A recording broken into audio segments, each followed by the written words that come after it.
ہے، قرآن الماری میں موجود ہے، پھر بھی موبائل پر قرآن پڑھ رہے ہیں، کیا یہ ٹھیک ہے؟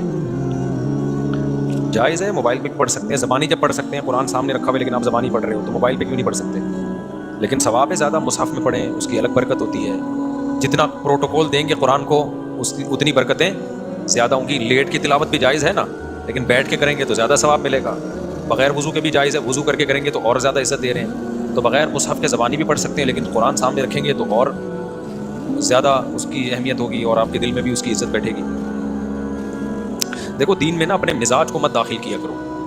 بعض دفعہ انسان کے اوپر کوئی اس کا اپنا دل چاہ رہا ہوتا ہے کہ ایسا ہونا چاہیے۔ یہ دیکھو شریعت میں کیا ہے، اور جب موبائل میں قرآن پڑھنا جائز ہے تو جائز ہے نا، اس میں کیا ہے؟ ہاں بہتر ہے پڑھ لو۔ تو بعض لوگوں کو یہ ہوتا ہے موبائل قرآن سامنے رکھا ہے موبائل میں پڑھ رہا ہے، تو کیا ہو گیا اس میں؟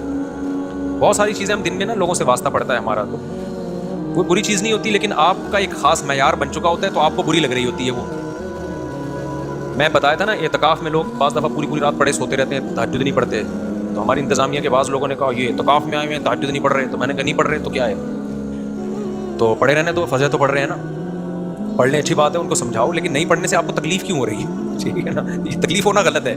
اس کا مطلب آپ شریعت سے بھی ایک ہاتھ آگے جانے کی کوشش کر رہے ہو، شریعت سے آگے مت نکلو بھائی۔ اعتدال پہ رہنا چاہیے، اعتدال پہ، افراط و تفریط کا شکار نہیں ہونا چاہیے۔ شریعت کا حکم ہے کہ کھانا سامنے آ جائے نا، بھوک لگ رہی ہے اور کھانا ہی سامنے آ گیا تو آپ جماعت چھوڑ سکتے ہیں، کھانا کھا لیں آپ، اس کا معمول بنانا جائز نہیں ہے۔ لیکن اگر کبھی ایسا ہو گیا کہ بھوک بھی لگ رہی ہے اور کھانا اتفاق سے اسی ٹائم پہ آ گیا سامنے، اب وہ چھوڑ کے جائیں گے، کھانا بھی خراب ہو جاتا ہے، ٹھنڈا ہوتا ہے، بعد میں دوبارہ گرم کرنا پڑتا ہے۔ بعض دفعہ یہ ہوتا ہے دل بھی نہیں لگتا نماز میں کہ یار ادھر کھانے کی طرف توجہ رہتی ہے۔ تو نبی صلی اللہ علیہ وسلم کی صحیح حدیث ہے اذا وضع الطعام اذا وضع العشاء فابدؤوا بالعشاء، کہ جب رات کا کھانا رکھ دیا جائے تو کھانا پہلے کھا لو۔ نارملی اس کا معمول نہیں بنانا چاہیے، کبھی اتفاق سے ہو گیا تو پھر بھی کوئی لوگوں کو تکلیف ہو رہی ہے، نہیں جی ہماری جماعت تو یہ اس کا مطلب ہے آپ شریعت سے دو ہاتھ آگے جا رہے ہو۔ مجھے یاد ہے ہماری کسی نے دعوت کی، بہت پرانا واقعہ ہے، 20 سال تو ہو گئے ہوں گے اس کو، بلکہ اس سے بھی زیادہ۔ تو جب دعوت کی نا، میں مدرسے میں نیا فارغ ہوا تھا پڑھ کے، تو ہم سب بیٹھے ہوئے ہیں اور بھی کچھ علماء کو بلایا، کچھ دوستوں کو بلایا، بریانی تیار ہو رہی ہے نا، ہم بیٹھے ہوئے ہیں، ان کا پتہ نہیں عقیقہ تھا ولیمہ تھا کہ اب تو کھا کے یاد نہیں رہتا کیوں بلایا تھا، کس سلسلے میں، کھانا یاد رہ جاتا ہے۔ اب ہم جب بیٹھے ہوئے ہیں تو اتفاق سے کھانا پکنے میں گھر کی خواتین کھانا پکا رہی تھیں، دیر ہو گئی۔ اب جب گرم کھانا لا کے، سالن بھی تھا اس میں، بریانی بھی تھی، دسترخوان پہ رکھا ہے، ادھر ایک دم اذان۔ اب مجھے پتا ہے کہ یار ایسے موقع پہ آپ کھانا چھوڑ کے چلے جاؤ نا، گھر کی خواتین کو بہت تکلیف ہوتی ہے، کیونکہ ایک مسجد بھی تھوڑا سا دور تھی، کم از کم 10 منٹ تو لگتے پہنچنے میں، پھر وہاں فرض پڑھتے، پھر 2 سنت موقدہ پڑھ کے واپس آتے 10 منٹ اور، تو کم از کم آدھا گھنٹہ تو گیا۔ آدھے گھنٹے کے بعد کھانے میں یہ ذائقہ نہیں رہتا، اور جن کو بھوک لگ رہی ہوتی ہے وہ بھی انتظار میں بیٹھے ہوئے ہیں، ان کو بھی تکلیف ہوتی ہے، تو گھر کی خواتین کی بھی محنت ضائع ہوتی ہے۔ اب وہ بیچاریوں سے دیر ہو گئی نا، ان کا جان کی نیت تو نہیں تھی۔ میں نے مسئلہ بھی سنا ہوا تھا، مجھے پتا تھا کہ شریعت کا حکم ہے کہ جب ایسے اتفاق ہو جائے تو پھر کھانا کھا لو آرام سے، پھر جماعت کو مؤخر، جماعت کی بڑی حیثیت ہے اسلام میں، لیکن جہاں اللہ نے گنجائشیں دی ہیں تو وہ تو پھر اللہ کو سے آگے نہ نکلو نا۔ اب میں نے وہاں کہہ دیا، میں نے کہا نہیں اب کھانا کھائیں گے آرام سے۔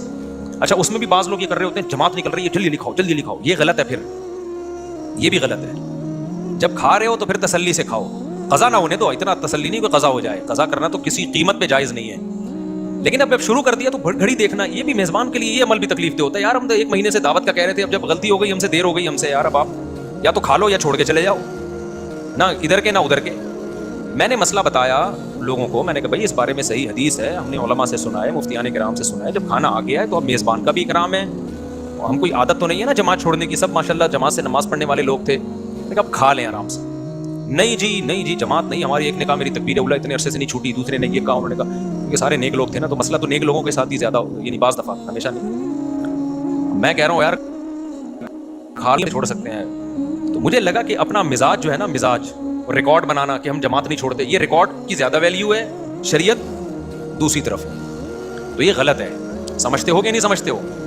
ایسے موقع پہ بھائی میزبان کا دل رکھنا زیادہ بہتر ہے، لیکن کبھی کبھار ہی ہو، ایسے پوستی بن کے روزانہ کھانا ہی اس ٹائم پہ پکوا رہے ہو تو غلط ہے۔ عبداللہ بن عمر رضی اللہ تعالیٰ عنہ بہت نیک بزرگ صحابی تھے، ان کے بارے میں ہوتا ہے کہ ادھر اقامت ہو رہی ہوتی تھی اور بعض دفعہ گھر میں کھانا پکنے میں دیر ہو گئی اور کھانا سامنے لا کے رکھا، تو بھوک بھی سخت لگی ہوتی تھی، تو اقامت ہو رہی ہوتی تھی اور آپ کھانا کھا رہے ہوتے تھے، لیکن اس کا معمول نہ بنائے، اور اگر ایسی پرابلم نہیں ہے, بہت زیادہ بھوک نہیں ہے اور کھانے کا خراب ہونے کا بھی خطرہ نہیں ہے, تو پھر نماز ہی پہلے پڑھیں آگے. صحابہ میں تو کھاتے بھی 2 ٹائم تھے نا, شدید بھوک لگ رہی ہوتی تھی. تو خلاصہ یہی ہے کہ شریعت سے آگے نکلنے کی کوشش نہ کریں, جہاں اللہ میاں نے جو کہہ دیا اس کو اسی طرح کر لیا. نفلی روزہ توڑنا, بعض دفعہ کوئی آپ کا بہت قریبی دعوت کرتا ہے, تو پھر سنت ہے ایسے موقع پہ اس کا دل رکھنے کے لیے, اگر آپ نے روزہ رکھا ہوا ہے نا نفلی, تو آپ توڑ دیں روزہ. وہ آپ کے بہت ہی قریبی ہیں, ماموں ہیں, چاچو ہیں, آپ کی والدہ ہیں, آپ کہیں سے آئے تھے, آپ کی والدہ نے کوئی اسپیشل کھانا بنا لیا اس دن, آپ نے کہہ دیا میرا روزہ ہے. اب والدہ کا دل ٹوٹتا ہے, باپ کا, ماموں کا, چاچو کا, یہ جو مقدس رشتے ہیں, یا کوئی بہت ہی قریبی دوست ہے آپ کا, تو ایسے موقع پہ شریعت نے کہا بھی نفلی روزہ ہے تو اس کو توڑا جا سکتا ہے. لیکن حناف کے نزدیک بعد میں قضا کی جائے گی, دیگر ائمہ کے نزدیک قضا نہیں ہے, لیکن حناف کے نزدیک بعد میں قضا ہے, کیونکہ امام حنیفہ کہتے ہیں یہ بھی نظر یہ فعلی ہے. منت جیسے زبان سے مانی جاتی ہے تو عمل سے بھی ہوتی ہے, تو جب کوئی عمل جب تک شروع نہیں کیا وہ لازم نہیں ہوتا, لیکن جب شروع کر دیا تو اس کو کمپلیٹ کرنا لازم ہے. تو یہاں آپ نے توڑا ہے شریعت کی وجہ سے, لیکن کمپلیٹ کرنا پڑے گا, کیونکہ لا تبطلوا اعمالکم, قرآن کہتا ہے اپنے عمل کو ضائع مت کرو. تو یہ بعد میں قضا کر لیں اس طرح, سمجھتے ہو گے نہیں.